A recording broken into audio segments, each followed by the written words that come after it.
चलो भाई स्टार्ट करते हैं। Welcome to the channel quant by Arun Panchal and welcome to the session the don series. ठीक है, देखो अभी हमने रिसेंटली डॉन सीरीज स्टार्ट की है उन स्टूडेंट्स के लिए, है ना, जिनको सिर्फ एक छोटा सा एक्सटर्नल पुश चाहिए या बस बोल सकते हो छोटी सी प्रैक्टिस कंटिन्यूटी बनी रहे, तो उन स्टूडेंट्स के लिए एसबीआई पीओ मींस और आपका आईबीपीएस पीओ मींस के लिए ये सीरीज आपके लिए बहुत हेल्पफुल रहेगी। ठीक है, तो मैं बता देता हूँ कि इसके जो सेशंस रहेंगे, है ना, जो भी रिसेंटली अभी स्टूडेंट ऐड ऑन हुए हैं ना, मंडे ट्यूसडे रहेगा। फिलहाल फरवरी के मंथ की बात कर रहा हूँ मैं, है ना, और आपका थर्सडे और आपका क्या रहेगा, फ्राइडे रहेगा। एक दिन का गैप मैंने लिया है। ठीक है, अभी फिलहाल सिर्फ फरवरी के लिए 4 सेशंस आपके होंगे इन अ वीक। ठीक है, चलिए तो स्टार्ट करते हैं। Start with the slogan be a quant don with the don. ठीक है, तो अगर आप अगेन, है ना, मैं हर क्लास में आपका ये चीज रिपीट करूंगा, अगर आप काउंट डाउन बनना चाहते हैं तो मेरे हिसाब से ये 2 पॉइंट बेसिक पॉइंट्स आप फॉलो करिए।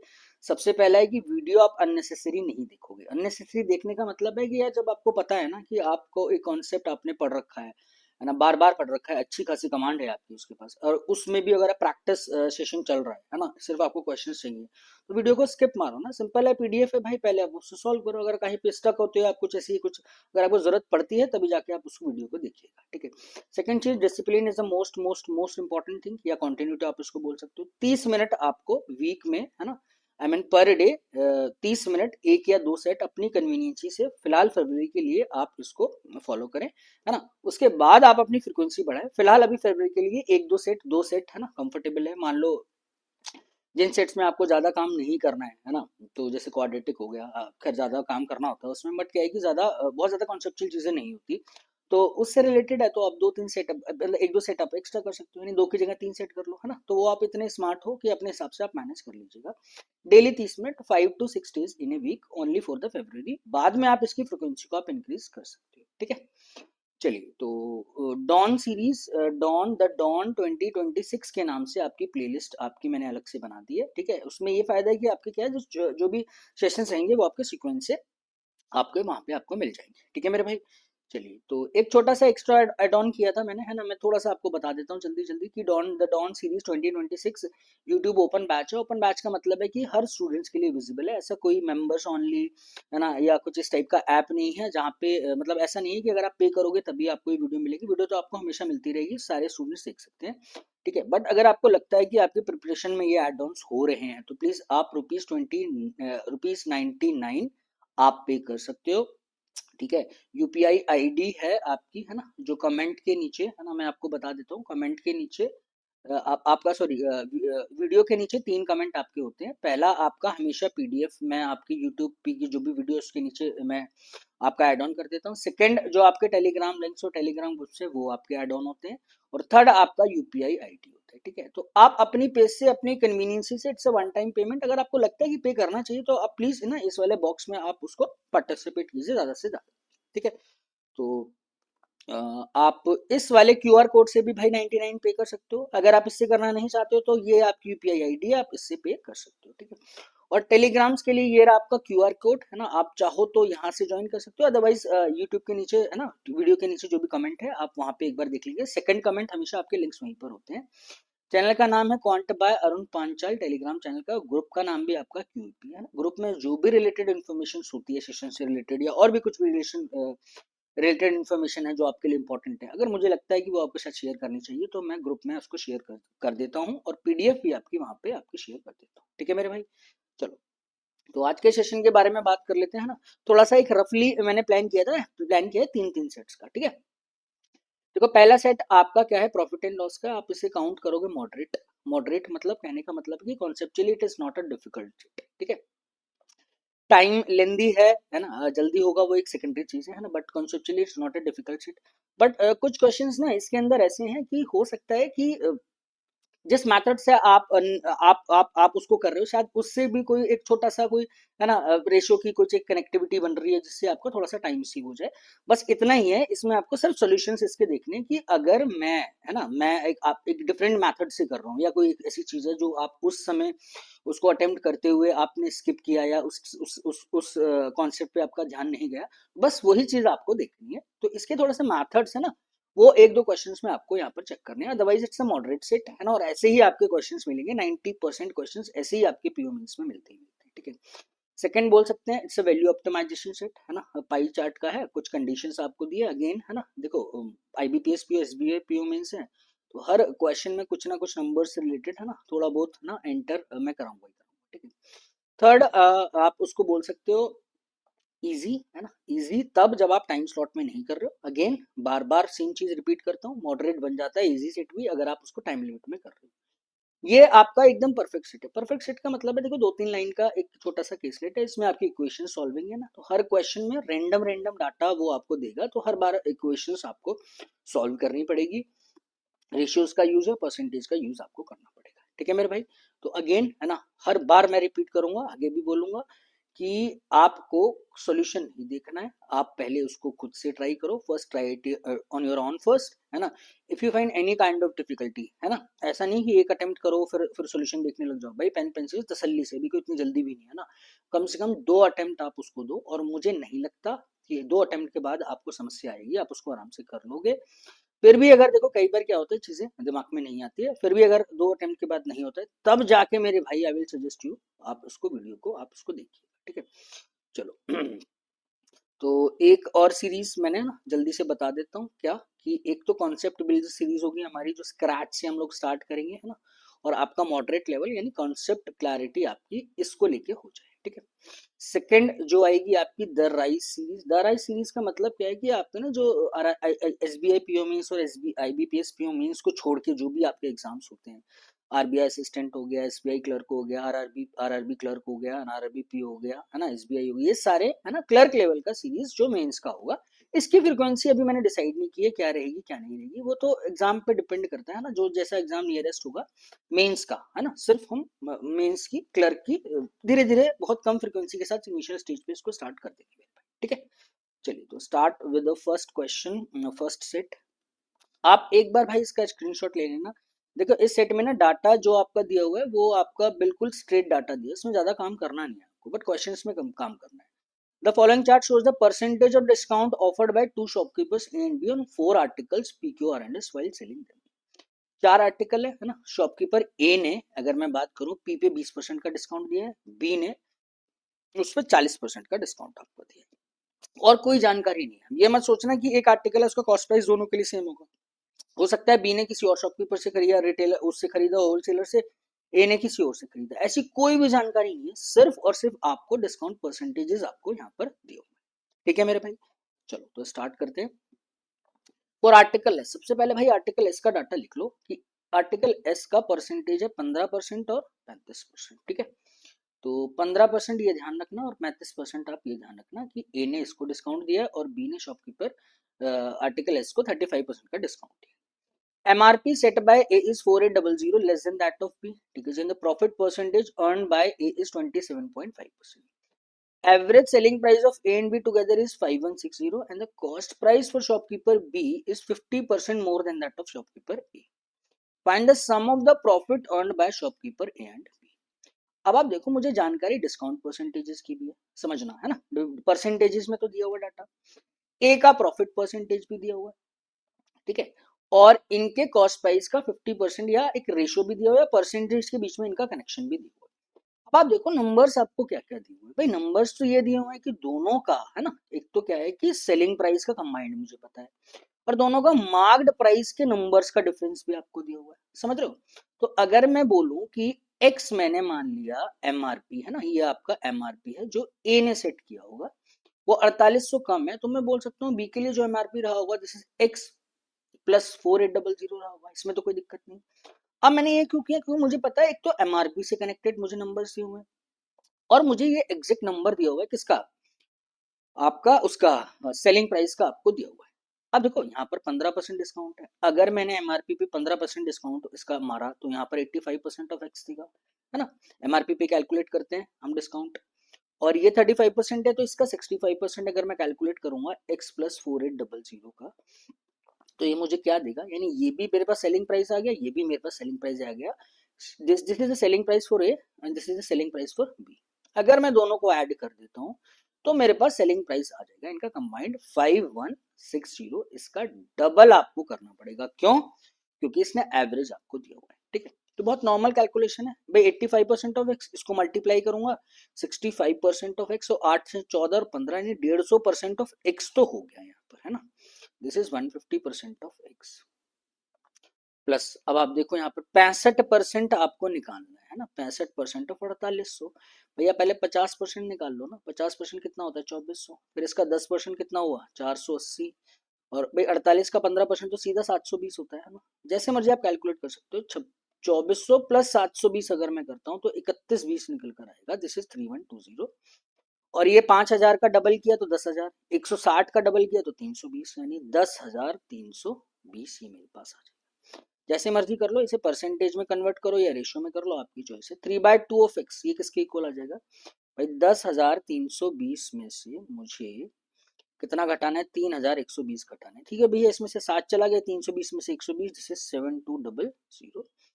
तो ये एक 3 का 24, 24 दूनी कितना आ जाएगा 48 मेरे पास निकल कर आ जाएगा। क्या ये कहानी क्लियर होती है? अब देखो एक नंबर आपके पास निकल गया। अब आप चाहो ना जैसे मर्जी आप इन सबका डाटा निकाल सकते हो। मुझे जो टारगेट्स करना है वो दोनों के प्रॉफिट्स पे टारगेट करना है ना, ये चीज आप समझिए। अब देखो अगर मैं ए के लिए लूँ, ये वाली चीज है ना, सिर्फ ए के लिए, ए को जो प्रॉफिट हो रहा है 27.5%, और देखो 27.5% को कैसे कैलकुलेट करोगे, इसका डबल है ना, अगर आपको याद भी नहीं। 55% बाय 2 हो गया। 55% कितना होता है अपने पास 11, 11/20, इसका फिर डबल किया तो दिस इज 11/40 मेरे पास निकल कर आ जाए। ठीक है, तो ए के लिए कॉस्ट प्राइस उसका 51/40 टाइम्स अगर मैंने कर दिया तो this is your selling price. ठीक है, और 4800 है मेरे भाई, अगर मैं इसको 15% डिस्काउंट पे सेल कर रहा हूँ तो इसका मतलब मुझे 7/20 टाइम्स मुझे ये निकालना पड़ा। तो ये 20 टाइम्स आ गया है ना, 20 मतलब ट्वाइस आ गया, 20 का ट्वाइस ही आ गया। 17 का 3 आ जाएगा, ये देगा मेरे पास 16। तो कॉस्ट प्राइस जो निकल कर आ गया वो कितना आ जाएगा 3200 फॉर ए। ठीक है, तो ए की तो कहानी अब यहीं पे समाप्त कर दो भैया। ये 3200 रुपए था। प्रॉफिट का सम चाहिए ना, तो प्रॉफिट अभी आपने देखा कि मुझे को फ्रैक्शन ऑफ प्रॉफिट जो आ रहा है वो 11/40 है, तो 11/40 आप इसका निकाल दो। ये कितना टाइम जाएगा भाई 8 टाइम्स जाएगा, है ना, यानी 80 टाइम्स ये चला जाएगा। तो 11/88, this 880 is the profit share for article S by shopkeeper. क्या इतनी कहानी क्लियर होती है? इसमें तो कोई दिक्कत नहीं है ना। अब आप आओ, मुझे काम करना है बी पे। अब बी की क्या क्या कहानी आपको दी हुई है, अब आप यहाँ पे समझना कि भाई मुझे इसका सबसे पहले तो आप मार्क्ड प्राइस निकालो भाई। एमआरपी इसका कितना दिया हुआ है आपको 4800, ऐड करना था 4800 यानी एक्स की वैल्यू वो कितना आ गया 9600। 3200 रुपए का 50% आप बढ़ा दोगे, है ना, 50% बढ़ाना है ना यहाँ पर। शॉपकीपर बी का जो कॉस्ट प्राइस है 50% ज्यादा है एज दैट ऑफ शॉपकीपर है, तो इसका 50% बढ़ा यानी 4800। और 4800 तो इसका कॉस्ट प्राइस आ गया, है ना। 9600 जो है वो एमआरपी है, उस पर 35% का डिस्काउंट दिया, तो 35% का सीधा लिख सकता हूँ 13/20। इसमें तो कोई दिक्कत नहीं है। देखो again that is a way of calculation, इसका 480 है ना, ये 480 मेरे पास निकल गया। अब आप खुद देखो, ये आपका सेलिंग प्राइस आ गया, ये आपका कॉस्ट प्राइस है, तो इन दोनों का गैप ही तो मेरे पास क्या होगा प्रॉफिट होगा। ये 480 का 10 टाइम्स दिया हुआ है ना, और ये 480 का 13 टाइम्स है, तो इसका मतलब जो प्रॉफिट रहा होगा that this is very sure कि 480 का 3 टाइम्स रहा होगा। 48 को 3 से मल्टीप्लाई करना बहुत आसान है, वो 144 होता है ना। 1440 तो ये हो गया। So this is the profit earn by shopkeeper P on the article S. ठीक है, इन दोनों का सम मांग रहा है 880 मेरे को ऐड करते हैं। ठीक है, 8 और 4 12, 8 और 4 12 13 और 1 1 2, this is 2320 is your correct answer. ठीक है, क्लियर है। अब देखो जैसे अगर आपने x की वैल्यू निकाल ली 4800, ये जो मेथड्स मैं यूज कर रहा हूँ है ना, आपको जैसे कंफर्टेबल है वैसे आप डायरेक्ट जैसे रेशियो से भी तो कर सकते हो ना। भाई मैं एक्चुअली यही चीज कर रहा हूँ। अब मैं मेरे कहने का मतलब है, आप ऐसे मत सोचना कि भाई अच्छा 40 यार ये रेशो था 40 और मैं ले लिया 51, वो वाला जो रेशो 17 और 20 है, तो भैया इसको ऐसे कर लो, है ना, 17 और इसको बराबर कर लो, तो सीपी एसपी और एमआरपी का जो रेशियो आ गया वो आपका आर्टिकल ए के लिए ये वाली वैल्यूज निकल कर आ जाए। क्लियर है, आप चाहो तो उसको ऐसे कर लीजिए। ठीक, मैंने थोड़ा ब्रेक कर करके इसलिए किया है ताकि डेफिनेशंस भी आपकी रिवाइज होती चली जाए। ठीक, चलो तो नेक्स्ट आ जाओ। आई होप इसमें कोई दिक्कत नहीं आएगी आपको, है ना। नेक्स्ट आप आ जाओ। फॉर शॉपकीपर है आर्टिकल पी, तो भैया शॉपकीपर है, आर्टिकल पी का पहले सबसे पहले आप डाटा लिखो, पी का कितना है 20 और 40 मुझे दिया हुआ डिस्काउंट। ध्यान रखेंगे हम लोग 20% और 40% डिस्काउंट दिया, this is for a, this is for, ठीक है। आर्टिकल पी ने मार्कअप किया इतना above it cost price and sold at A profit of इतना। अब देखो यहीं से कनेक्टिविटी मिली ना जेड की, मार्कअप दे दिया, डिस्काउंट परसेंटेज मेरे पास है और प्रॉफिट भी दे दिया। तो आप चाहो एक बार पॉज करके, अभी मुझे निकालना क्या है वो भी नहीं पता मुझे। देखो पहली लाइन से कहने का मतलब है जेड की वैल्यू तो निकल गई ना, अगर हम लोग को जेड की वैल्यू निकालनी है तो जेड की वैल्यू तो निकल सकती है। कैसे निकलेगी? जो भी रहा होगा सीपी, जो भी ए ने डिसाइड किया होगा, है ना, उसका मार्कअप आप कर रहे हो तो एमआरपी निकलेगा 100 plus Z plus 20%। Is it clear? उस पे आपने 20% का डिस्काउंट दिया, यानी इसका 4/5 80% कर लो या 4/5 कर लो। This is what, this is your selling price. Cost price का प्रॉफिट परसेंटेज है तो 100 प्लस जेड माइनस 10 अगर मैं निकालता हूं तो again this is your selling price, both must be the same. CP से सीपी वैसे कैंसिल आउट होता है, एक्चुअली आपको रेशियो तो दिया हुआ था, है ना, 4/5 से मल्टीप्लाई करके आपका रेशियो निकला। ये कितना आ रहा है 120 प्लस जेड, उसका 4/5 करना है, और ये कितना आएगा मेरे पास 90 प्लस जेड। ठीक, जेड की वैल्यू यहां से निकल जाएगी भाई, 480 तो ये आया, 4 जेड ये आ गया, 9 पंजे 45, है ना, और 5 जेड ये आ जाएगा। जेड की वैल्यू इसको आप इधर ले जाओ, है ना, और 450 में से 480 चला गया तो भाई 30 निकल कर मेरे पास आ जाएगा, निकल गया जेड। अब क्या बोल रहा है, shopkeeper B sold the article P at इतना percent profit if the cost price of P is इतना फॉर बी, है ना, and its mark price set by and its marked price set by A is 4680. Find the selling price of, selling price of B निकालना है मुझे, ए के इस mark price से कोई लेना देना नहीं है। अरे यार सिंपल था ना। कैसे? अब ये स्टेटमेंट इसने क्यों दी है? मे बी आपका टाइम खराब करने के लिए, जब आप पढ़ो अच्छा मार्क प्राइस सेट बाय ए, मुझे इस मार्क प्राइस का कुछ भी नहीं लेना था। Cost price of P for 370, भाई 3720 तो कॉस्ट प्राइस है ना, मुझे निकालना क्या है, सेलिंग प्राइस ऑफ बी निकालना फॉर बी।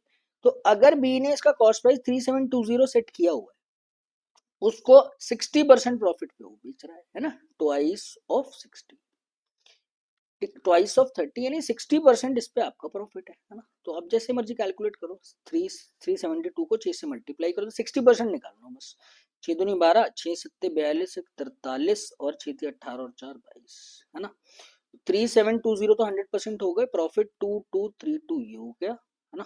तो this is 5952 is your correct answer. ठीक, तो देखो प्रॉपर सारी डेफिनेशन है प्रॉफिट लॉस की, इस पूरे सेट में, इसी एक सेट से सारी डेफिनेशंस आपकी रिवाइज हो जाए। आई होप यहां तक भी आपको कोई दिक्कत नहीं होगी। ठीक है, अब आप आ जाओ, that is a beautiful question. इस क्वेश्चन की मैं बात कर रहा था आपसे, है ना। पहले इस क्वेश्चन को पढ़ो। फॉर आर्टिकल क्यू, सबसे पहले आप बताओ भाई आर्टिकल क्यू के बारे में क्या बोल रहे हैं वो। आर्टिकल क्यू 25% और 20%, ठीक है। 25% 25% तो ए ने डिस्काउंट दिया, 20% आपका बी ने डिस्काउंट दिया। Average mark price set by both shopkeeper together is Z, okay, and the cost price for B is 6.66% more than that of shopkeeper A. Sold article at इतने परसेंट प्रॉफिट, ठीक है जी। Find the value of Y if the marked price set by A is Z. अब देखो connection क्या क्या है, connection देखो, average cost price in terms of Z दिया हुआ है, ठीक है जी। यहाँ पर mark price set by shopkeeper B, वो भी आपका जेड दिया हुआ है, ठीक है ना। कनेक्टिविटी बता रहा हूँ, यहाँ तो इसका सीपी का रेशो डायरेक्ट दे दिया, प्रॉफिट परसेंटेज वाई के टर्म्स में आपको दी हुई है ना। तो लगभग सारे कनेक्शन है, बस आपको करना है। सबसे पहले तो आप देखो सीपी का रेशो क्या दिया हुआ है, रेशो देख लो या जो मर्जी देख लो। कॉस्ट प्राइस ऑफ बी 16.66% मोर, 16.66% 1/15 होता है, तो मैं इसको लिख सकता हूँ कि 15 और 16 की रेशो में है, जो ए और बी ने इनका डिसाइड किया, ठीक है। अब आप इनके एमआरपी पे आ जाओ। देखो एमआरपी क्या है, ए और बी का कंबाइंड एमआरपी इसने कितना दिया हुआ है, जो एवरेज जेड दिया हुआ है, तो जेड मल्टीप्लाई 2, है ना, दिस इज 2 जेड। अरे यार दो चीजों का एवरेज जेड है और एक चीज जेड है, तो ऑब्वियसली बात है सेकंड भी जेड ही होगी ना, है ना। थोड़ी सी भी कंफ्यूजन तो ऐसे करके देख लो भाई, कंबाइंड तो ये आ गया। अब बी का जेड है तो ऑब्वियसली बात है ए का भी मार्क प्राइस कितना रहा होगा, जेड। इसका मतलब यहाँ पे मार्क्ड प्राइस आपके पास क्या है, सेम। ये सीपी है, चाहे तो आप इधर से आ जाओ प्रॉफिट को लेके, या फिर आप डिस्काउंट जो एक्चुअल नंबर्स थी आप वहां पर आ जाओ। 25% डिस्काउंट यानी इस 75% निकाला होगा इस जेड का, 20% डिस्काउंट यानी 80% निकाला, है ना। ध्यान क्या देने वाली बात थी, इनका एमआरपी भी, है ना, एमआरपी ये था, एमआरपी तो 1:1 की रेशियो में था इनका, है ना। तो सेलिंग प्राइस भी जो निकल कर आया मेरे पास, दैट इज इन 15:16 रेशियो। इतना सा क्वेश्चन था, अगर कनेक्टिविटी बनती है तो। CP ratio is what 15:16, SP ratio is what 15:16। भाई सीपी को, ये रेशियो है, एक सीपी को किससे मल्टीप्लाई करती हूँ, प्रॉफिट से मल्टीप्लाई करती हूँ, है ना। या मैं बोल सकता हूँ that is 100 plus profit percentage, है ना। अब तो क्या निकल कर आता है, वो आपके पास एसपी निकल कर आता है। आप खुद सोचो, अगर एक रेशियो 15 और 16 की रेशियो में, उन दोनों रेशियो को किस नंबर से मल्टीप्लाई करोगे, किस नंबर से मल्टीप्लाई करोगे, ratio again that will be 15:16 ना। तो ये तो सिर्फ सिंपल हुआ ना। तो इसका मतलब क्या होगा, वो जो पार्ट्स होंगे रेशियो के, मैंने उन दोनों को ना सेम नंबर से मल्टीप्लाई किया होगा, तभी जाके तो मेरे पास 15:16 निकल कर आएगा। दैट मीन्स द प्रॉफिट जो परसेंटेज है on the both will be the same. यही तो मतलब निकला इसका। y this is 1.5y, 1y और 1.5 गैप कितना है, 0.5y, 0.5y इक्वल टू 4, तो y is equal to, that is a beautiful information. y की वैल्यू निकल कर आ गई। आपको अगर कनेक्टिविटी बनती है, अच्छा सीपी का रेशियो 15-16 दिया हुआ है, अच्छा जी, फिर यहाँ से देखा 75% दिया भैया, एसपी का भी रेशियो मुझे 15 और 16 दिया है, तो खत्म। इसका मतलब प्रॉफिट परसेंटेज दोनों पे क्या रहा होगा, that will be the same, है ना। अब आप इसे रिजल्ट मान लो, शॉर्टकट मान लो, यार देखो रटने वाली बात नहीं है ना। अब ये रिजल्ट बार बार आएगा, है ना, बार बार ये चीज आएगी, तो आप उसको रट जाएगी, कर लोगे आप उसको। बट ये चीज यहीं पे थोड़ी आ रही है, ये चीज तो किसी भी रेशियो पे किसी भी पोर्शन में आपकी निकल कर आ सकती है। क्लियर होती है कहानी, क्या ये वाला पोर्शन क्लियर हुआ। मेरा कहने का क्या मतलब था, एक रेशियो है 15:16, मुझे कुछ नंबर से इसको मल्टीप्लाई करना है। अरे भाई अलग अलग नंबर से मल्टीप्लाई करोगे तो क्या 15-16 आ जाएगा क्या, बिल्कुल नहीं आएगा। That means the profit percentage will be the same. समझ रहे हो। अब ऐसा तो नहीं है ना, आप खुद सोचो ना कि 15:16 है, ऐसा तो नहीं है कि इसको दो से मतलब इसका इसका अलग होगा, इसका अलग होगा। अरे यार जब रेशियो 3 और 2 है, तो ये अगर ये 30 होगा तो 20, यानी इनके जो मल्टीप्लाइंग फैक्टर होंगे वो तो सेम ही होंगे ना। अगर इनके मल्टीप्लाइंग फैक्टर सेम है, तो मल्टीप्लाइंग फैक्टर मतलब क्या हो गया, 100 प्लस प्रॉफिट परसेंटेज, वो आपका सेम ही होगा। ठीक है।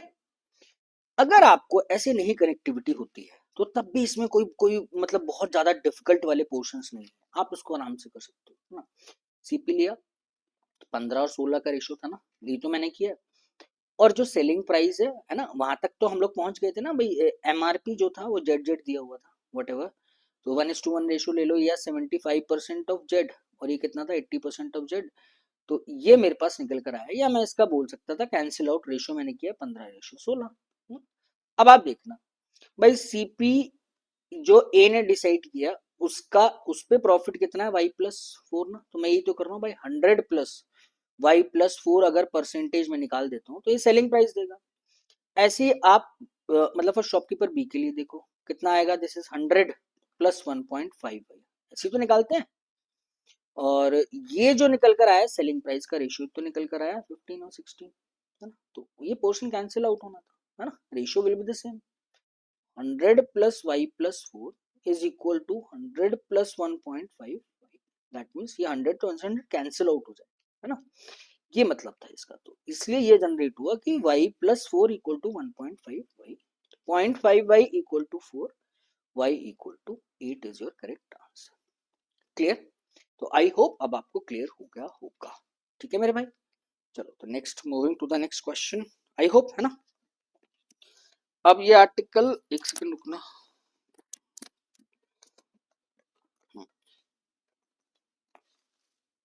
अभी आर्टिकल आर के बारे में आपसे बात कर रहे हैं। आर्टिकल आर का सबसे पहले आप देख लो कितना कितना है, 10 और 25 ध्यान रखेंगे हम लोग, 10 और 25, 10% and 25%। For article R, the profit earn by A, for article R, for article R the profit earned by A is 1200, 1210 less than the profit earned by B। ठीक है जी। आर्टिकल आर के लिए प्रॉफिट का ratio या gap दे दिया इसने, combined selling price दोनों का दे दिया इसने 16290। Discount given by B is इतना, find the cost price for B if the cost price of article A is 4000। अब आप इसको समझो, अब हम लोग इसको कैसे समझेंगे, समझना। देखो डिस्काउंट, देखो इसका मुझे कॉस्ट प्राइस दे दिया है ना, और इसका एक का कॉस्ट प्राइस दे दिया, दोनों के प्रॉफिट का गैप दिया हुआ है ना। मुझे पहुंचना क्या था, selling price for article B तक मुझे पहुंचना। दोनों का सेलिंग प्राइस भी मुझे दिया है 16,290। अब आप टारगेट करो, देखो डिस्काउंट गिवन बाय बी और डिस्काउंट परसेंटेज भी आपको दिया हुआ है। डिस्काउंट परसेंटेज कितना है, 1/4। बी की बात कर रहा हूँ, वो वाला 1/4 पोर्शन किसके इक्वल है, 3750 के इक्वल है ना। इसका मतलब क्या रहा होगा कि 4 तो मेरे पास एमआरपी है और एक का मैंने डिस्काउंट आपका दिया, ठीक है। सेलिंग प्राइस कितना यूनिट आ गया भाई, 3 यूनिट निकल कर आ गया ना, है ना। तो भाई एक यूनिट 25%, यानी रेशो से अगर मैं करता हूँ, एमआरपी अगर 4 यूनिट है, एक का डिस्काउंट आपने दिया तो आप 3 यूनिट पे पहुंच गए, जो 3 आपका सेलिंग प्राइस है। एक यूनिट की वैल्यू आपको दी हुई थी 3750। 37.5% से मैं ज्यादा कंफर्टेबल रहता हूँ, 37.5% का 3 टाइम्स आपको करना है, तो 112.5, दिस इज 11250। ये मेरे पास किसका सेलिंग प्राइस निकल कर आया फॉर आर्टिकल, मतलब फॉर शॉपकीपर बी, है ना। इसमें तो कोई दिक्कत नहीं, क्योंकि डिस्काउंट इसने आपको डायरेक्टली दे दिया, है ना। अब आप चाहो तो भैया अच्छा एक यूनिट की वैल्यू है, फिर 25% इसका 4 गुना करो, फिर आप एमआरपी निकालो, फिर एमआरपी जब निकालोगे फिर दोबारा 3750 उसमें से घटा दो तो 11,250 आ जाएगा। क्या इतनी कहानी क्लियर है। ये सेलिंग प्राइस आ गया, दोनों का सेलिंग प्राइस भाई 16,290 दिया हुआ ना। अगर उसमें से आप बी का सेलिंग प्राइस घटा देते हो तो ए का सेलिंग प्राइस निकल जाएगा 405040। सीपी 4000 दिया हुआ है, समझना, है ना, फॉर ए, और उसका सेलिंग प्राइस आपको 5040 दे दिया। तो इसका मतलब क्या है कि 1040 का प्रॉफिट रहा होगा, और अगर मैं इसके अंदर 1210 ऐड कर दूंगा तो ये मेरे पास प्रॉफिट निकल कर आ जाएगा फॉर शॉपकीपर बी। इतना कहानी क्लियर है। देखो यहाँ तक पहुंच गए थे, 5040 selling price for A, 1040 add किया, क्योंकि यहाँ पर दिया हुआ है कि प्रॉफिट अर्न बाय ए इतना कम है, less than the profit earn by B. Is it clear. तो बस आप यहाँ पर देख लो भाई, 1210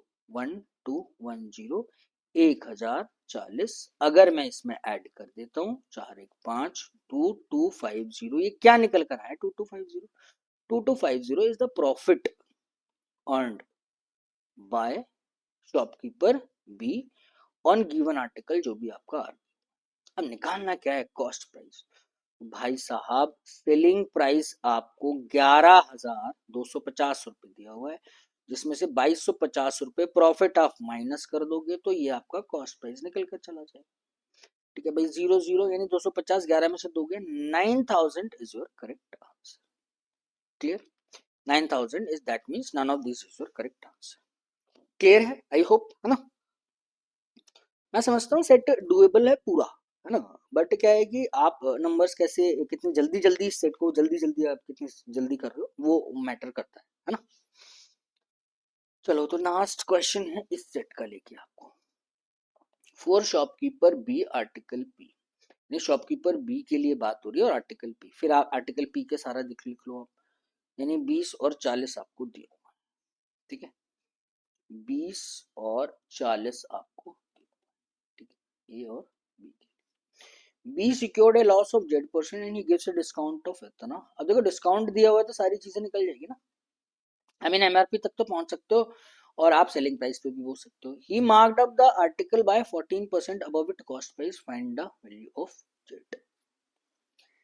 यार इसमें ना फिर इस नंबर की जरूरत नहीं पड़ेगी अगर सिर्फ Z की, ये बहुत आसान क्वेश्चन है ना। देखो 5 में से एक ये सबसे आसान क्वेश्चन है। कैसे, आप समझना, भाई कोई भी आर्टिकल है वो कह रहा है कि मैंने इसको मार्कअप किया, मार्कअप ये बोल रहा है ना 40%, भाई 40% मार्कअप कर दिया आपने, फिर उसके बाद बी का जो डिस्काउंट है वो भी आपका कितना परसेंट है, 40% का डिस्काउंट है, तो आपका सेलिंग प्राइस निकल जाएगा। या तो ऐसे कर लो ना, जैसे मर्जी कर लो भाई, 100 था 140 है, इसका 40% यानी 60% पे मैंने इसको बेचा होगा, 14 छिंग 84 84, इस पे कैलकुलेट करना है, वो जेड परसेंटेज में ही मांग रहा है, तो जेड की वैल्यू 16% निकल कर आ जाएगी मेरे भाई, दैट इज सो सिंपल। ठीक है, ऐसे कर लो। या फिर आपको पता है कि भैया 40 मैंने बढ़ाया था, 40 ही मैंने घटा दिया, है ना, तो ए प्लस बी वाला कॉन्सेप्ट है ना, ए प्लस बी प्लस ए इंटू बी बाय 100 से नेट परसेंटेज चेंज निकलता है ना।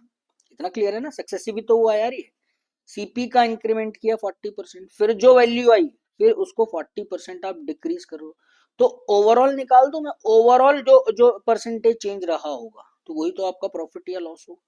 तो ये तो आपको पता होना चाहिए था कि भाई बढ़ाया घटाया इसे तो ऐड ही नहीं करना था भैया, 4 का स्क्वायर करूंगा मैं, 4 चौक 16 है ना, क्योंकि फाइनली मुझे 40 इंटू 40/100 ही करना। तो 4 चौक 16 सीधा, मुश्किल से 2 सेकंड का क्वेश्चन था, 3 सेकंड का, अगर कनेक्टिविटी कनेक्ट हो जाती है। बट जरूरी नहीं है, कई बार क्या अच्छा जल्दबाजी में अच्छा नंबर सी दो 3160 भैया फिर उसको ये करो फिर वो करो, कुछ एक दो स्टेप करने के बाद पता चलता है। ठीक, तो ओवरऑल सेट आप देखोगे 5 क्वेश्चन थे, उसमें से 4 में आपको एफर्ट लगाना था, है ना। और लास्ट वाला क्वेश्चन एक हम लोग क्वेश्चन बोल सकते हैं जो बहुत ही आसान इसने आपको दे दिया था। आई होप पूरा सेट आपको क्लियर होगा। ठीक है मेरे भाई, चलो तो नेक्स्ट मूव करते हैं आपका। अब देखो ये आपका ना ये बहुत सारे तरीके से पूछ सकता है।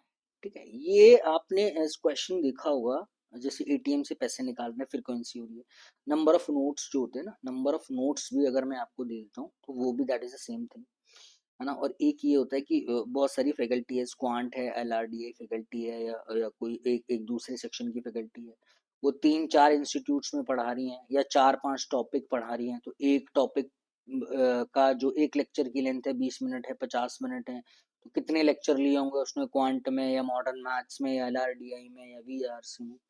तो ये सारे concept that is same process, है ना, प्रोसेस सेम है, बस नाम है ना और डेकोरेशन ऑफ क्वेश्चन आपकी चेंज होती चली जाएगी।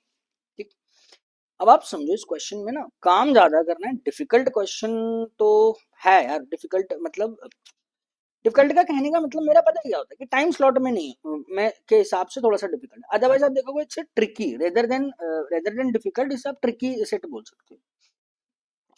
4 स्टूडेंट है या 4 बच्चे हैं, यशवी, आशी, कबीर एंड टोबू, वो एक गेम प्ले कर रहे हैं जिसमें से उन्होंने बैंक है 4 एटीएम है उसमें से पैसे निकाले। The chart given will show the percentage degree distribution of total amount withdraw by these 4 children. अब कौन सा पोर्शन किसका है वो अपने को नहीं पता। सबसे पहला टास्क तो यही मेरे पास हो गया कि इनका परसेंटेज डिस्ट्रीब्यूशन मुझे जेड और वाई निकालना है, फिर उसके बाद ये देखना है ये वाला जो पोर्शन यशवी का नहीं है ना। अगर ये होता तो आप हर पाई चार्ट में होता है ना कि ये रीजन किसको डिनोट कर रहा है किसको डिनोट नहीं कर रहा, बट यहाँ पर आपको नहीं पता, ये रीजन आपको पहचानना पड़ेगा कि कौन सा किसके आपके इंफॉर्मेशन दी हुई। क्या ये कहानी क्लियर होती है ना। एक तो स्टेप या एक एक्स्ट्रा काम आपको यहाँ पर मैंने ये करा दिया। अब आप सेकेंड पॉइंट पे आ जाओ। देखो समस्या क्या है, स्टेप बाय स्टेप हम लोग सॉल्व करेंगे कैसे। देखो ये 90% है, जिसका भी होगा जिससे आप 25% लिखोगे, है ना। और सबसे पहले बड़ी बात आप आ जाओ, सबका सम मेरे पास 100 होगा, तो भैया ये y है, दिस इज 0.8y, तो चलो लिख देता हूँ y plus 1.8y plus z-2 is equal to 100 होगा, 25 चला गया तो 75% है। इसमें तो दिक्कत नहीं है ना, 90 डिग्री है, 90 डिग्री को परसेंटेज में कन्वर्ट करोगे, मल्टीप्लाई बाय, ठीक है। तो एक इक्वेशन मेरे पास निकल कर आई है 0.8 है ना, एक इक्वेशन निकल कर आए 1.8y plus z is equal to 77। ये पूरा परसेंटेज में था, ये परसेंटेज में होगा, परसेंटेज से परसेंटेज कैंसिल आउट हो जाएगा। ठीक है, यहां तक हम लोग पहुंच गए, या 9 y/5 plus z is equal to 77। ठीक, सबसे पहले तो ये देखो जेड वाई की वैल्यू क्या है, इस सब रीजन की एग्जैक्ट वैल्यू कौन सी है, उसके बाद हम लोग ये पहचानेंगे कि किसका क्या क्या कौन कौन सा पोर्शन रहा होगा, है ना। सबसे पहले तो अब ये हो वाई और जेड के बारे में मैं जानकारी देखूंगा, अभी मैं कुछ भी नहीं पढ़ रहा, ये क्या क्या दिया हुआ है मैंने अभी ये पूरे स्टेप्स कुछ भी नहीं पढ़ा। सबसे पहले जेड और वाई पे टारगेट करते हैं। Y is a product of two distinct prime numbers and z is greater than y, also z is a natural, ठीक है। The amount withdrawn by any child is not less than 150 and total amount withdrawn by all 4 children is 1500 and also ये मैं portion अभी छोड़ रहा हूँ। मैं क्यों छोड़ रहा हूँ ये पोर्शन, समझो मैंने यही पोर्शन क्यों पढ़ा है। भैया मुझे परसेंटेज की वैल्यू निकालनी, अब परसेंटेज की वैल्यू मैंने देखा तो भैया जेड और वाई पे आओ ना। अब जेड और वाई से रिलेट किया हुआ है तो एक चीज तो और देखूंगा, नंबर्स में मुझे दिया होगा कि कोई भी बच्चा 150 से कम पैसा नहीं लेगा। अब पैसे में दिया हो तो टोटल वैल्यू भी इसने दी है, तो इसका मतलब क्या रहा, इसका मतलब क्या है 150 कि कोई भी वैल्यू जो कोई भी रीजन रहा होगा वो 10% से आपका कम नहीं होगा, 10% से ज्यादा ही होगा। ये मेरे को एक क्वेश्चन पता चला। Is it clear to you? ठीक है, क्या ये कहानी क्लियर होती है ना, क्योंकि मैं जेड और वाई पे भी टारगेट कर रहा हूं। अब आप आ जाओ इधर, अब समझना भाई क्या क्या जानकारी है, y is a product of two distinct prime numbers, z is greater then y और z is a natural number. ठीक है जी। y जो है मेरे पास वो क्या दिया हुआ है कि y एक दो नंबर्स है, वो दोनों के दोनों प्राइम नंबर्स हैं, उनकी मल्टीप्लीकेशन आपको यहाँ पर इसने दी हुई। y is a multiplication of two prime numbers. ठीक है। अब ऑब्वियस सी बात है ना भाई, अब z जो होगा, समझना, z is an natural number, z is a natural number. तो इसका मतलब क्या होगा कि 9y/5 भी मेरे पास क्या रहा होगा, नेचुरल नंबर रहेगा ना। 9y/5 भी मेरे पास इंटीग्रल वैल्यू रहेगी। अगर ये नेचुरल नंबर है तो 9y/5 भी मेरे पास नेचुरल या जो भी इंटीग्रल वैल्यू रहेगी, तभी तो जाके मेरे पास एक इंटीजर आ रहा है 77। ठीक है, समझ में आ रही है बात। इसका मतलब ये पूरा पोर्शन 9y/5 मेरे पास that must be a natural number, या पॉजिटिव इंटीजर मैं इसको बोल सकता हूँ। ठीक है। अब y के बारे में क्या जानकारी है भाई, y is a product of two primes, भाई दो प्राइम्स की प्रोडक्ट आपको दी हुई है। ठीक है। अब आप समझना, देखो मैं समझाना है, देखो बहुत छोटी सी चीज यहाँ पर आपको क्या समझना, y is a product of two primes, समझना y is a product of two primes. तो दो प्राइम ले लो, चलो है ना, मैंने ले लिया, मान लो 3 into 7 ले लिया, समझो है ना। अगर 9/5 मल्टीप्लाई 3 into 7 अगर आप कर रही हो, है ना, तो ये तो नेचुरल नंबर नहीं आ रहा है। कहने का मेरा मतलब है कि आपको ना ये मत सोचना कि ये जेड नेचुरल नंबर दिया है ना, ये मेरे को जेड नेचुरल नंबर दिया है, तब जाके मैं ये डिसाइड कर पा रहा हूँ कि ये पूरा का पूरा मेरे पास नेचुरल नंबर होगा, है ना। सिर्फ वाई से ही आप डिसाइड नहीं कर सकते कि वाई तो मैंने बोल दिया product of two natural numbers, oh sorry product of two primes मैंने दे दिया वाई, तो भाई दो प्राइम 3 और 7 हो सकते हैं, ये जरूरी थोड़ी है कि ये 9y/5 भी मेरे पास क्या आना चाहिए, नेचुरल नंबर आना चाहिए। ये तो पॉसिबल, मतलब ये तो श्योर नहीं है ना।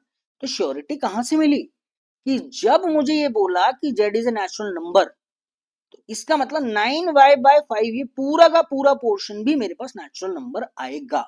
अगर ये z नेचुरल नंबर नहीं देता तो इसका मतलब 9y/5 में ये नहीं सोच सकता था कि y जो है ना, वो यार मेरे पास प्राइम होना चाहिए, 5 का ही मल्टीपल होना चाहिए। ये कहने का मेरा यहाँ पर मतलब है, समझाने का। ठीक है, चलो आप इसको साइड करो पहले, है ना। अब हम लोग क्या करते हैं, एक तो y के बारे में इसने ये जानकारी दी क्या कि y is a product of two, इसे हटाओ, ओ चलो दोबारा लिख लेंगे।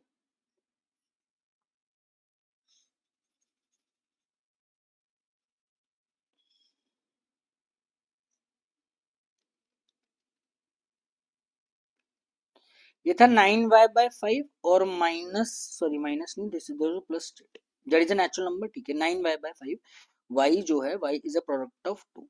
ठीक है, अब मेरे को ये समझ में आया कि 9y/5 दिया हुआ है, इस पूरे के पूरे को नेचुरल नंबर करना है, तो नेचुरल नंबर कब होगा, जब y is a multiple of 5, तो y 5 का मल्टीपल होना चाहिए। अगर मेरे भाई y 5 का मल्टीपल है, तो आंख बंद करके मुझे ये तो पता चल गया कि y के अंदर एक ना एक प्राइम नंबर तो मेरे पास 5 होगा। क्या ये कहानी क्लियर होती है, इसमें तो कोई आपत्ति नहीं है। भाई आप दूसरा प्राइम नंबर आप क्या क्या ले सकते हो, 2 3 5 7 जो मर्जी लो, और z जो होना चाहिए वो y से बड़ा होना चाहिए, इतना भी आपको ध्यान रखना है। ठीक है, अब भाई रखो वैल्यू, अब आप खुद सोचो 9/5 को अगर y, मैंने पहली पॉसिबिलिटी ली कि y जो होगा 5 into 2 होगा, तो अगर y यहीं पे देख के काट देना है, y 5 into 2 नहीं रखोगे, y की वैल्यू कितनी आ रही है 10%, इसका मतलब ये वाला जो पोर्शन होगा एक बंदे को 10% मिला होगा। अभी अभी मैंने स्टार्टिंग में देखा है क्या कि अगर टोटल अमाउंट 150 है, 1500 है, उसका 10% होता है 150, यानी हर एक बंदे को 150 से ज्यादा मेरे पास पैसे मिले होंगे। तो ये वाली पॉसिबिलिटी तो मेरे पास खत्म हो जाती है क्या कि y को मैं 5 into 2 की प्रोडक्ट में मैं नहीं रखने वाला। क्लियर है। अब अगला आ जाओ भैया, क्या आप y को 5 into 3 रख सकते हो, या फिर क्या रखूंगा y को 5, 2 डिस्टिंक्ट है, या फिर y को 5 into 7 रखना पड़ेगा, 5 into 5 में नहीं रख सकता। Already what is said, to distinct prime numbers. ठीक है, 5 into 2 वाला पोर्शन तो कट गया था, इसमें तो आपत्ति नहीं होगी आपको, है ना, आसान था ये। अब भैया इसको अगर मैं 15 कर देता हूं, तो 5 × 3 = 15, 9 × 3 कितना आता है 27, तो ये पूरा पोर्शन आता है 27, तो z की वैल्यू कितनी आ जाएगी 50 आ जाएगी। यहाँ अब तक कोई दिक्कत नहीं है। क्लियर, यहाँ तक मैंने सॉल्व कर लिया, ये वाली वैल्यू सेटिस्फाई करेगी, है ना। अब भाई y को तो अपने 15 रखा है, जेड मेरे पास 50 आ रहा है, तो ऑब्वियस सी बात है जेड वाई से बड़ा भी आ रहा है, ठीक है।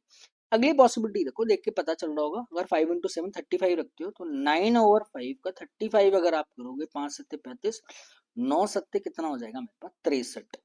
अगर ये पोर्शन 63 है तो जेड की वैल्यू कितनी हो जाएगी, 15 मेरे पास निकल कर आ जाएगी, विच इज नॉट पॉसिबल। ठीक है मेरे भाई, तो इतना सारा समझाने का, इतना आपका समय लेने का मतलब सिर्फ ये है, एक तो नेचुरल नंबर वाला प्रोसेस आप ध्यान रखना कि अगर जेड नेचुरल नंबर दिया है तभी जाके 9/5 को आप नेचुरल नंबर लोगे। अगर उसने नेचुरल नंबर नहीं दिया है तो आप उसको ये डिसाइड नहीं कर सकते फिर 9/5 की, अरे यार ये 5 है तो कटना चाहिए, ये नेचुरल नंबर आना चाहिए, वाई तो फिर कुछ भी हो सकता है भाई, वाई को मैं 2 और 3 भी ले सकता हूँ, फिर 2 और 3 की मल्टीप्लीकेशन, समझ लो। आई होप अब आपको क्लियर हो गया होगा। क्या क्लियर हुआ अपने को, there is a single possibility कि y is equal to 15 and z is equal to 50, ठीक। चलो, तो अब इनके रीजंस हम लोग निकाल पाए, फिर हम लोग वो डिसाइड करेंगे। ओहो, वो रुक जा मेरे भाई, सॉरी यार लास्ट सेशन में भी यही हो गया था मेरे साथ, ठीक है। चलो थोड़ा सा लिख देते हैं, 9y/5 plus z is equal to 77 था, y तक हम पहुंच गए थे, y तो मेरे पास आएगा 15, ठीक है, y 15 आएगा ना। हाँ, मैंने जब इसको 15 पुट किया था, 9/5 multiply by 15 plus z is equal to 77 था। हाँ, तो 5 का ये कितना था, 3 टाइम्स 27 अगर ये पोर्शन है तो जेड की वैल्यू अपने पास 50 निकल कर आ गई, ठीक है। अब इनके परसेंटेजेस आप निकाल दो भाई, इसे तो हटाओ, ये तो 25% है, ठीक है। इसको आप हटा दो भाई, वही है, यानी इसको तो मैं सीधा 15% लिखूंगा, इसमें तो कोई दिक्कत नहीं है, इसको 15% लिख लो। Z-2 ये पोर्शन हो गया, Z-2 यानी 48%, और 15/120 ये पोर्शन हो गया 12%, ठीक है ना। 40 ये आया और 60 ये आ गया, ठीक है। पहला स्टेप या पहला पड़ाव हम लोग पार कर चुके हैं इस सेट में, ठीक है। अब आ जाओ सेकंड वाले पे, सेकंड क्या बोलते हैं। अब आप आ जाओ, ये पोर्शन तो मैं हटा दूंगा, इसका तो मुझे कोई यूज ही नहीं है ना यहाँ तक, क्योंकि सारे नंबर से रिलेटेड डाटा मैंने निकाल लिया। और टोटल जो पैसा मुझे दिया हुआ है ना, अब सारा यहाँ पर लिख लो, बट वो पैसा है किस किसका वो अपने को देखना पड़ेगा। वैल्यूज क्या क्या थी है ना, एक बार देख लेना। अगर मैं इसका देखूं 48%, 1500 का मुझे निकालना है ना, 15 चौके 60, 8 पंजे 40 है ना, 48% मुझे निकालना है 1500, तो 15 चौक 60, 15 अट्ठे 120, 720 तो ये अमाउंट हो गया, ठीक है। और 15 का स्क्वायर अगर मैं करता हूँ तो 225 ये वाला अमाउंट हो जाएगा, इसका 25% यानी 375 हो जाएगा, है ना। 150 का आधा 75, 75 का आधा 37.5, 12 इंटू 15 ये कितना आ जाएगा 180 हो जाएगा, इसमें तो कोई दिक्कत नहीं है ना। अब आप आओ 720, 225, 375 और 180, 900 तो ये हो गया, 3 2 5 1 6 ये आ जाए, ठीक है मेरे भाई। अब आप आ जाओ, अभी ये वाली लाइन भी नहीं मैंने पढ़ी है ना, Kabir withdraw the maximum amount among all the childrens. अब ये वाला पोर्शन किसका हो गया, कबीर का, ठीक है। इन सब में से मैक्सिमम पैसा किसने निकाला होगा, कबीर ने निकाला होगा, ठीक है। तो कबीर का ये वाला अमाउंट हो गया।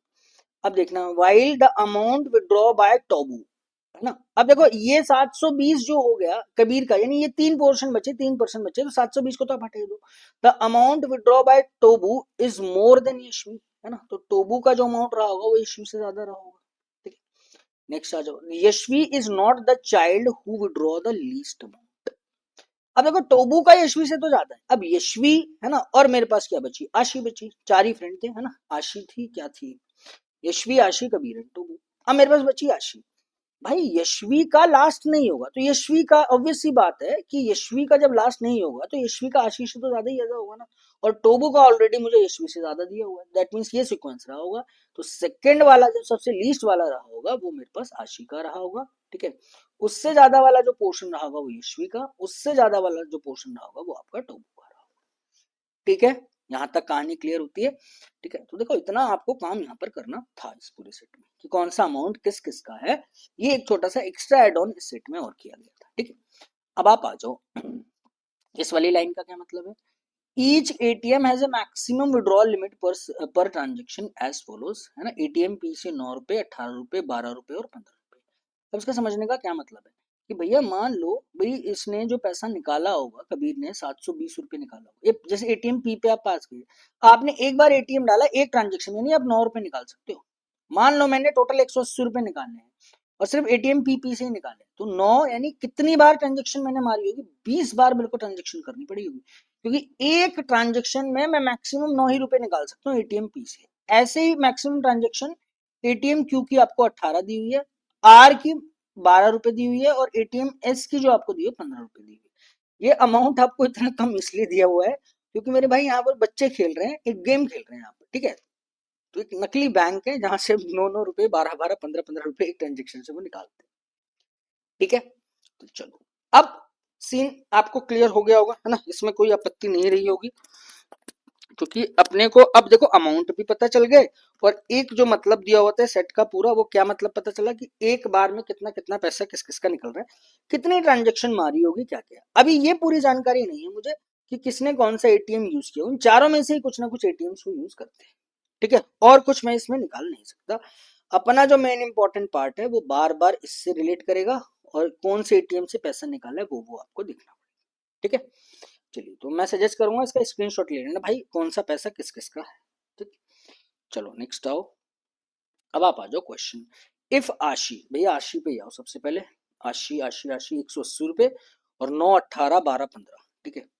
ये आप डाटा लिखो, P Q R S bank की जो लिमिट्स है 9 18 12 और 15। लिमिट का मतलब ये मैं सोच रहा हूँ 9 रुपए निकाल सकते हैं एक ट्रांजेक्शन की लिमिट, और ये टोटल पैसा मेरे पास आशी के पास है 180 रुपए, ठीक। अब आप आ जाओ, आशी withdraw all her money only from ATM Q and S. अब देखो क्यू और एस से ही निकलेगा पैसा, आर को और पी से मैं इस्तेमाल नहीं करूंगा। जब सारा पैसा या तो मतलब क्यू और एस का इस्तेमाल किया गया है, तो इसका मतलब ये मत सोचना कि अच्छा ये एक बार में 18 रुपए तो 10 ट्रांजेक्शन होगी, भाई इससे भी पैसा निकाला होगा और इससे भी पैसा निकाला होगा ना। ये मतलब कोई सा भी ऐसा एटीएम नहीं होगा इन दोनों में से जिसमें आपको किसी को जीरो, भाई सारा पैसा इसने क्यू से ही निकाल लिया होगा, ऐसा मत सोचना भाई, साफ साफ दे देना all money from ATM Q and ATM S. इसका मतलब चाहे एटीएम एस से 1 रुपए निकाला हो, लेकिन निकाला जरूर होगा इसके अंदर, ठीक है। 1 रुपए तो खैर नहीं निकाल सकते, एक ट्रांजेक्शन में 15 रुपए आपके पास बाहर है। अब निकालना क्या है, find the total time spent by Ashi at ATMs. It is given that average time per withdrawal attempt is 45 seconds. अब आपको समझना क्या है, पता है क्या, नंबर ऑफ अटेम्प्ट्स निकालने हैं, नंबर ऑफ ट्रांजेक्शंस निकालने हैं, ठीक है। अगर मुझे ये पता चल गया कि एटीएम एस में उसने कितनी बार अपने एटीएम मतलब उसके अंदर इंसर्ट किया होगा, कितनी ट्रांजेक्शन की होगी एटीएम एस से, तो उसको मैं टाइम से मल्टीप्लाई कर दूंगा तो मेरे पास निकल गया। टारगेट इज कि एटीएम एस का या एटीएम क्यू का दोनों में से किसकी कितनी कितनी ट्रांजेक्शन रही होगी। अब आप समझना बहुत नॉर्मल है भाई। नंबर ऑफ ट्रांजेक्शंस मुझे नहीं पता, मैंने बैंक क्यू की इसकी एक्स मान ली, एटीएम की इस वाली की वाई मान ली, तो 18x तो ये हो गया, और ये कितना हो जाएगा 15, और एक ट्रांजेक्शन में 15 रुपए निकलते हैं, टोटल ट्रांजेक्शन इसकी वाई थी, तब जाके आपके 180 रुपए यहाँ पर निकले थे भाई। 3 का मल्टीपल है तो 6x प्लस 5y, और 3 छकी तो 60 आ गया। जिस मर्जी को इधर आप शिफ्ट कर दो, आपकी श्रद्धा है ना, जैसे मर्जी आपको ये इक्वेशन सॉल्विंग आपको करनी है ना। एक वेरिएबल है, एक इक्वेशन 2 वेरिएबल, वो आपको आपको वहां पे आपको काम करना है ना। तो 6x अगर इधर आ जाता है 60 माइनस 5y, तो x की क्या वैल्यू निकल कर आई 10 माइनस 5y/6। अब आप खुद सोचो क्या नंबर ऑफ ट्रांजेक्शन पॉइंट में पॉसिबल है, नहीं है ना पॉसिबल भाई। एक बार एटीएम से पैसा है, 2 बार। y की वैल्यू क्या रखोगे भाई, y की तो वैल्यू 6 ही रखोगे ना, क्योंकि x और y दोनों transaction they must be N integer.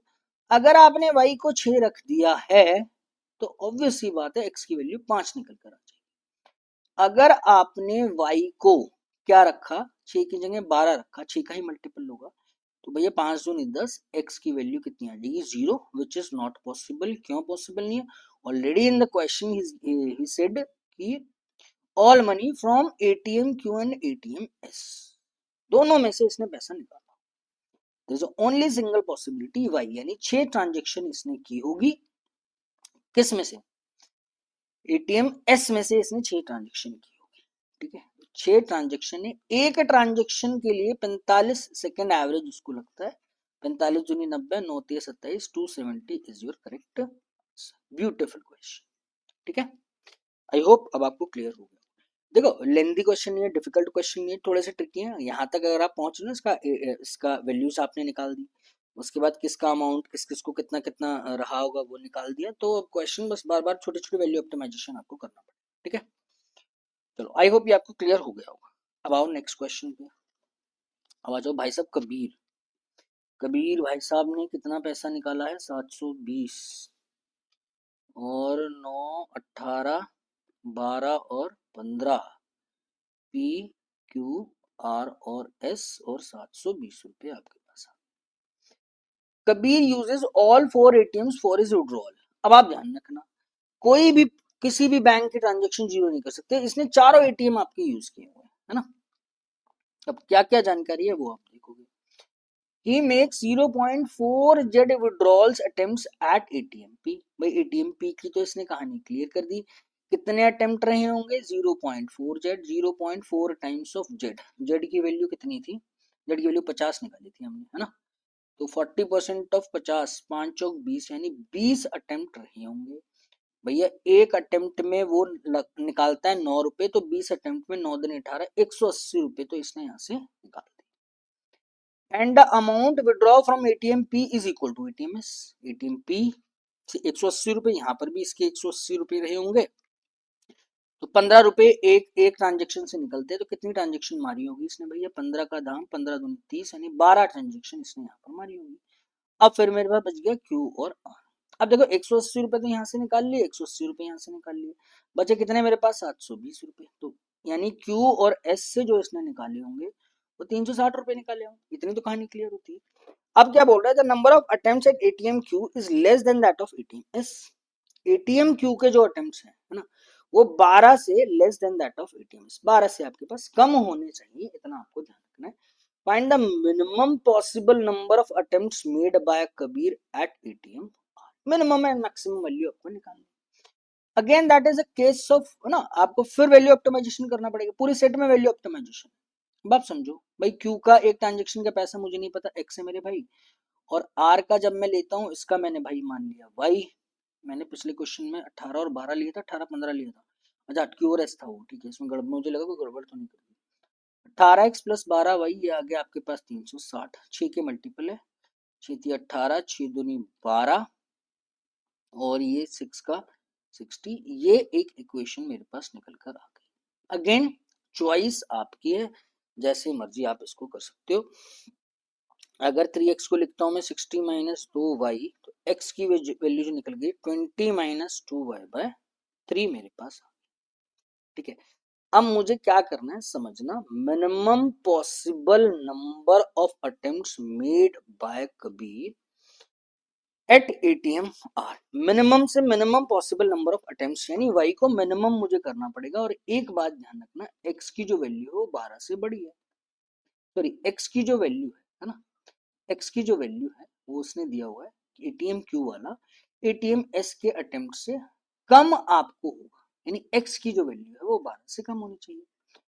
अब x को अगर मैं मैक्सिमम से मैक्सिमम करूंगा तभी तो जाके मेरे पास y मिनिमम से मिनिमम आएगा ना, है ना। तो सबसे पहले तो अपना ये टारगेट है भैया, x की वैल्यू 12 से कम होनी चाहिए। अब आप यहाँ पे देखो, जो मर्जी वैल्यू पुट कर दो, है ना, आपकी चॉइस है, जैसे मर्जी करो।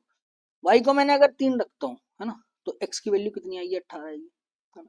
अब देखो y की वैल्यू 3 के मल्टीपल्स ही है ना, y की वैल्यू 3 के मल्टीपल्स में ही आएगी ना, और यहाँ पर हमेशा दो दो दो दो आपको घटाना पड़ेगा।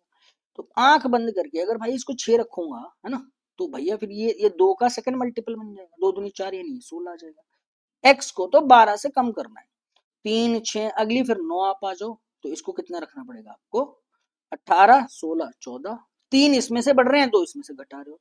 मैं ये 14 है, x को मुझे 12 से कम लेकर आना पड़ रहा है, x को मैक्सिमम से मैक्सिमम लाऊंगा, 12 से कम करना पड़ेगा।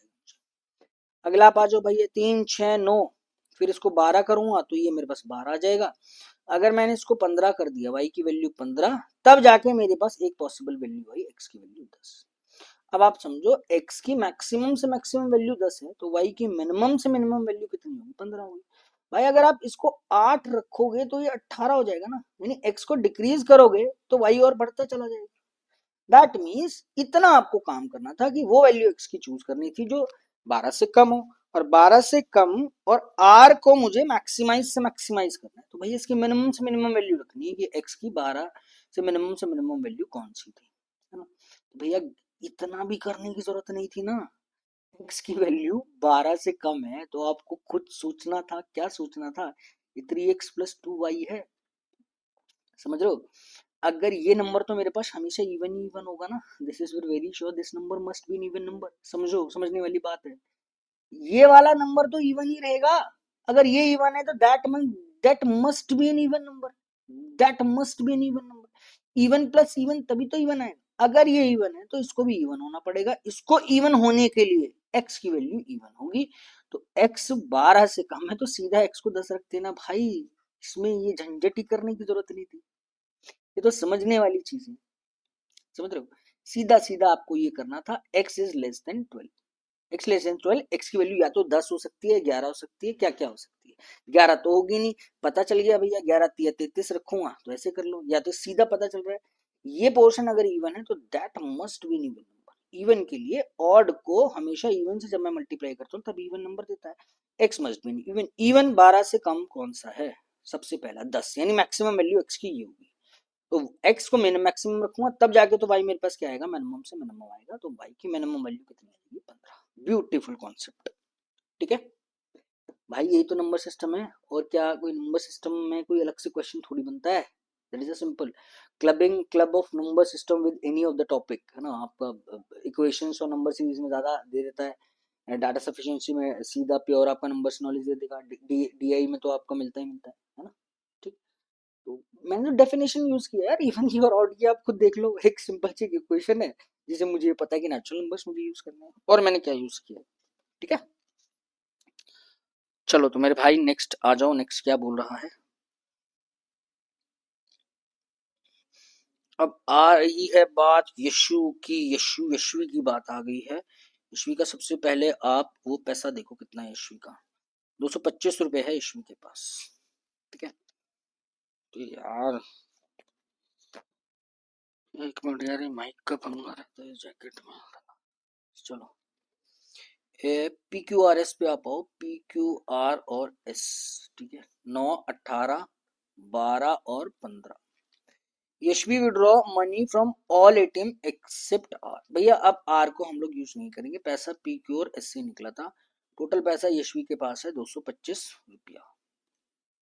225 ही है ना, दोबारा चेक कर लो मेरे भाई, यशवी का 225 है, ठीक है। Find the maximum possible amount withdraw by Yashvi from ATM P. ATM P से मैक्सिमम पॉसिबल अमाउंट मुझे निकालना है। Given that the number of attempts at ATM S is इतना percent more than that of ATM P. सबसे पहले आप आ जाओ, देखो पी और एस का तो अपने को पता चल गया ना। Find the number of maximum possible amount निकालना है। अमाउंट का मतलब क्या है, अगर अटेम्प्ट्स पता चल गए मुझे कितने ट्रांजेक्शन किए पी और एस में, तो मेरे पास निकल जाएगा। अटेम्प्ट्स एट एटीएमएस, एटीएमएस के पहले अटेम्प्ट देखो, देखो रेशो दे दी ना, पी और एस के अटेम्प्ट्स का रेशो दे दिया, तो मेरे को फिर अगेन जो 3 वेरिएबल थे उसे 2 में कन्वर्ट कर दिया इसने। 5 टाइम्स ऑफ वाई की वैल्यू तो 15 निकाली थी हमने, 15 माइनस 5 यानी 10, मुझे 50% ज्यादा है ना किसका, एटीएम एस की transaction, number of transaction P से ज्यादा है। तो भैया ठीक है, इसको आप 3x मान लो, तो इसको आपका कितना आ जाएगा 2x। ये मैं नहीं यूज करूंगा, इसका मुझे निकाल दिया मैंने भाई।